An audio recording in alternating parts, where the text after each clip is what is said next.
ان المتقین فی مقام امین، بے شک متقی لوگ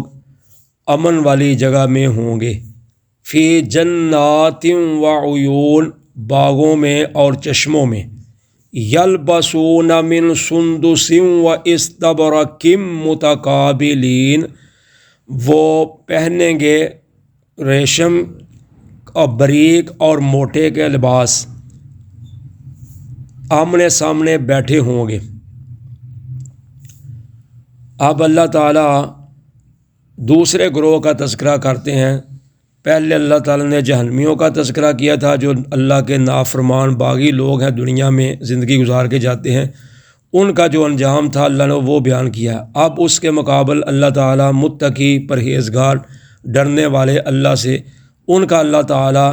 جو مقام ہے وہ اس کا تذکرہ کرتے ہیں۔ اللہ تعالیٰ کی کلام پاک میں اللہ تعالیٰ نے یہ اسلوب اپنایا ہوا ہے کہ جہاں بھی اللہ تعالیٰ اچھے لوگوں کا تذکرہ کرتے ہیں، ساتھ بروں کو الگ کرتے ہیں، جنت کا تذکرہ، جہنم کا تذکرہ، آسمان کا تذکرہ، زمین کا ہے، اگر توحید کا ہے تو ساتھ شرک کا ہے، تاکہ دونوں پہلو انسان کے سامنے رہنا چاہیے۔ جیسے تندرستی صحت ہے تو بیماری بھی ہے، تو قدر کا اور انسان کو اس وقت چیز کا پتہ چلتا ہے جب اس کے مد مقابل کوئی چیز ہو۔ یعنی اب صحت ہے تو ہمیں صحت کی قدر نہیں ہے، جب بیماری آئے گی، بخار ہوگا، تھوڑی بہت بھی تکلیف ہوگی تو پھر ہمیں پتہ چلے گا کہ صحت کیا چیز ہوتی ہے۔ تو اسی طرح اللہ تعالیٰ نے دیگر چیزوں میں بھی یہ مقابل رکھا ہوا ہے تاکہ انسان کے دونوں پہلو مد نظر رکھیں۔ بلکہ اللہ تعالیٰ نے پہلے دن سے جب انسان کو پیدا کیا ہے تو اسی وقت فرمایا هل أتى على الإنسان حين من الدهر لم يكن شيئا مذكورا، کیا انسان پر وہ ایسا وقت نہیں آیا جس کا اس کا نام و نشان بھی نہیں تھا۔ تو آگے چل کے پھر اللہ تعالیٰ فرماتے ہیں انا ہدیناہ السبیل اما شاکرا و اما کفورا، ہم نے انسان کی رہنمائی کرتے ہوئے دونوں راستے دکھا دیے ہیں، یہ سیدھا راستہ ہے، یہ غلط راستہ ہے، اب تیری مرضی ہے، دونوں میں سے جو مرضی تو اختیار کر لے۔ تو اس لیے اللہ تعالیٰ بار بار یہ چیزیں قرآن پاک میں بیان فرما رہے ہیں تاکہ انسان کو اپنی تیاری رکھنی چاہیے کہ کیسا اس نے ادھر جا کر زندگی بسر کرنی ہے۔ یہ تو عارضی زندگی ہے، اس نے تو ختم ہو ہی جانا ہے، وہ ہمیشہ ہمیشہ والی زندگی ہے، دونوں طرح تک کی، جس طرح کی کسی کو مل گئی، جہنم والی مل گئی وہ بھی ہمیشہ، جنت والی مل گئی وہ بھی ہمیشہ۔ تو اللہ تعالیٰ فرماتے ہیں متقی لوگ جو ہیں وہ امن والی جگہوں میں ہوں گے، وہاں کوئی شور و غل نہیں ہوگا، کوئی لڑائی جھگڑا نہیں ہوگا، کوئی فتنہ فساد نہیں ہوگا، بس امن ہی امن ہوگا، سکون ہی سکون ہوگا۔ اور باغوں میں چشموں میں ہوں گے، طرح طرح کے ادھر باغات ہوں گے، پھل فروٹ ہوگا، اور چشمے جاری ہوں گے، پانی کے، شہد کے اور دودھ کے، شراب طہورہ کے چشمے چل رہے ہوں گے۔ تو فرمایا وہ ادھر جو لباس پہنیں گے وہ بریق ریشم ہوگا اور موٹا ریشم ہوگا، اور متقی لوگ آپ آمنے سامنے ایک دوسرے کے تختوں پہ، صوفہ سیٹ جو ہوتا ہے، تکیہ جو ہوتا ہے، اس میں آمنے سامنے ایک دوسرے کے بیٹھے ہوں گے۔ تو آج ادھر امت محمدیہ کے مسلمانوں پر ریشم جو ہے وہ حرام ہے، وہ بریق ہو یا موٹا ہو، لیکن کل قیامت کے دن اللہ تعالیٰ جنتیوں کو جو لباس پہنائیں گے وہ ریشم کا ہوگا۔ آج تو ایک دو تند ہے یا تھوڑا سا کہیں لگا لے گا انسان، مکمل تو ریشم میرا کوئی بھی نہیں شاید پہنتا ہوگا یا کسی کو نصیب نہ ہوا ہو۔ پہلے وقتوں میں ہو سکتا ہے کہ لوگوں کو پہنتے ہوں کوئی، اب تو نہیں کیونکہ بہت مہنگا ہے، قیمتی ہے، لیکن ادھر اللہ تعالیٰ سب جنتیوں کو ریشم کا لباس پہنا دیں گے، بریق بھی اور موٹا بھی۔ کذالک وزوجناہم بحور عین، اسی طرح ہم ان کی بیویاں بنا دیں گے حور عین کو۔ تو ہر جنتی کو اللہ تعالیٰ جنت میں 2 بیویاں عطا کریں گے، لیکن جو شہید ہوگا اس کو اللہ تعالیٰ 72 حوریں عطا کریں گے، باقی سب کو 2 ملیں گی۔ تو اللہ تعالیٰ فرماتے ہیں بحور عین، حور کہتے ہیں اس عورت کو جس کی آنکھ کی سفیدی جو ہے وہ بہت زیادہ سفید ہو، اور جو پلکیں ہیں، یہ پتلی جس کو کہتے ہیں، یہ جو سیاہ ہیں یہ بہت زیادہ سیاہ ہوں۔ تو حور کو حور اس لیے کہتے ہیں کہ ان کے دیکھنے والے جو ہیں وہ حیرت زدہ رہ جائیں، یعنی وہ دیکھتے ہی رہ جائیں کہ اتنی خوبصورت اس کی آنکھ ہے کہ جس کی سفیدی جو ہے وہ بہت زیادہ سفید ہے، اور سیاہی جو ہے پتلیوں کی، پلکوں کی، وہ بہت زیادہ سیاہ ہے۔ تو عین کہتے ہیں بڑی آنکھ والوں کو، جس کی یعنی آنکھیں بہت بڑی بڑی آنکھیں ہوں گی۔ بعض نے لکھا جیسے ہرن کی آنکھ ہوتی ہے، اس طرح عورتوں کی آنکھ ہوگی، یعنی موٹی موٹی آنکھوں والی ہوگی اور سفید اور سیاہی مائل ہوں گی۔ تو یہ عورتیں حوریں جو ہیں اللہ تعالیٰ ہر جنتی کو جنت میں دو دو عطا کریں گے۔ ہم اللہ تعالیٰ فرماتے ہیں وَزَوَّجْنَاهُمْ، ہم ان کی بیویاں بنا دیں گے، یعنی ان کی نکاح کر دیں گے دو عورتوں کے ساتھ جو حوریں عین ہوں گی۔ يَدْعُونَ فِيهَا بِكُلِّ فَاكِهَةٍ آمِنِينَ، وہ طلب کریں گے اس میں میوہ جات امن کے ساتھ، اطمینان کے ساتھ، یعنی جہاں وہ رہ رہے ہوں گے وہاں میوہ جات بھی ہوں گے، پھل بھی ہوں گے، مشروبات بھی ہوں گے اور میوہ جات بھی ہوں گے۔ جیسے آج کل سردیوں کے موسم میں طرح طرح کے میوہ جات ہیں، چلغوزے ہیں اور اخروٹ ہیں، بادام ہیں، مغز ہے، اس طرح کے مختلف میوہ جات وہ بھی ادھر ملیں گے۔ تو فرمایا امن کے ساتھ، امن کے اطمینان کا مطلب کیا ہے کہ وہاں ختم ہونے والے نہیں ہوں گے کہ کوئی کسی کو خطرہ ہو کے ختم ہو جائیں گے، جلدی زیادہ پکڑ لے، نہیں، اطمینان کے ساتھ آرام کے ساتھ لیں گے، نہ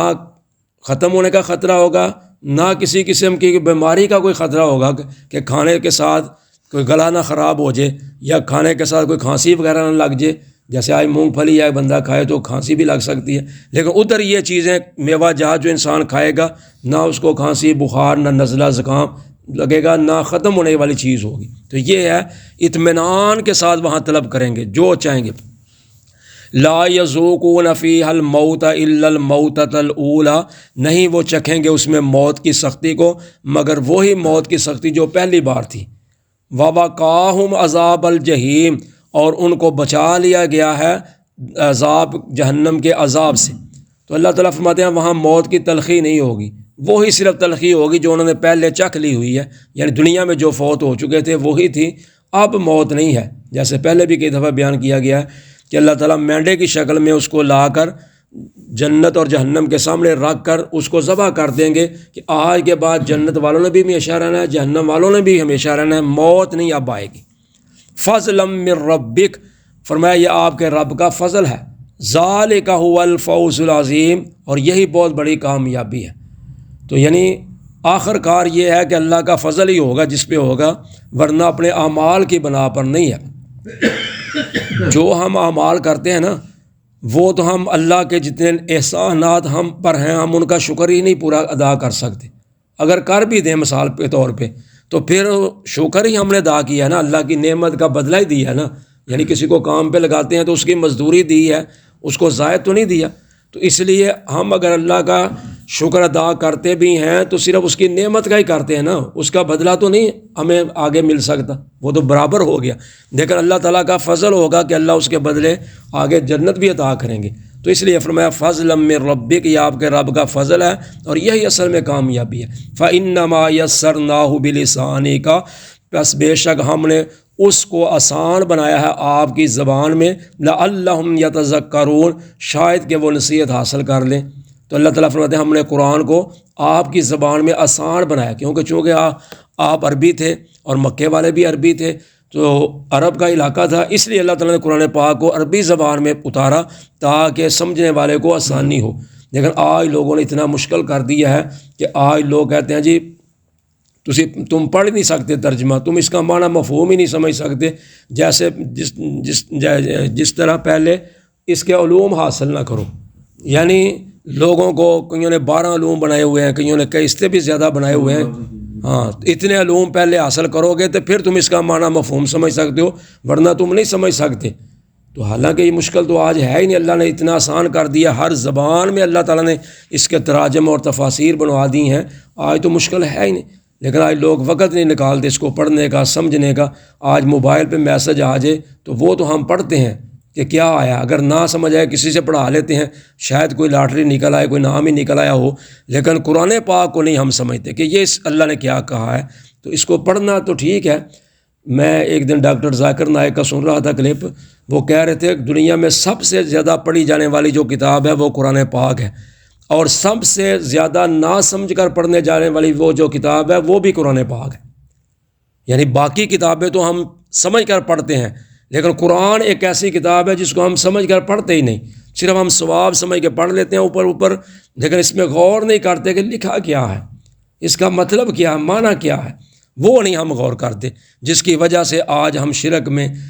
طرح طرح کی بدعات میں، طرح طرح کی خرافات میں ہم داخل ہوئے ہیں، اس کی وجہ یہی ہے کہ ہم سمجھتے نہیں اس میں لکھا کیا ہے، تو آج لوگ وقت ہی نہیں نکالتے۔ تو حالانکہ چاہیے کہ اپنے گھر میں قرآن پاک رکھنا اور اس کو پڑھنا، اس کا ترجمہ مفہوم،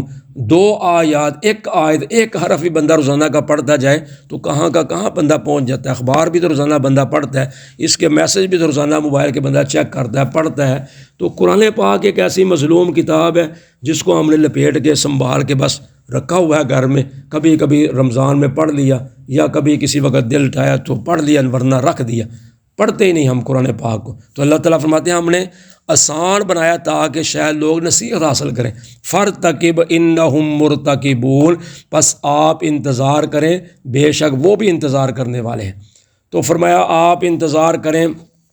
اللہ کے عذاب کا، اگر یہ نہیں مانتے تو آپ اللہ کے عذاب کا انتظار کریں، پھر ان پر پکڑ آئے گی۔ تو وہ انتظار کر رہے ہیں آپ کی موت کا مآذن، وہ کہتے ہیں کہ کہیں جان چھوٹے، ہماری روزانہ یہی مسئلہ، روزانہ کہتا ہے یہ نہیں سنتے، یہ نہیں کچھ کر سکتے، روزانہ یہی ہمیں کہتا رہتا ہے۔ تو وہ آپ کے اس دنیا سے جانے کا انتظار کرتے رہتے ہیں، تو آپ عذاب کا انتظار کریں کہ ایک وقت آئے گا کہ ان پر عذاب آ جائے گا، کیونکہ یہ مانتے نہیں، تو جو مانتے نہیں پھر ان پر اللہ کا عذاب آتا ہے۔ جزاکم اللہ خیر۔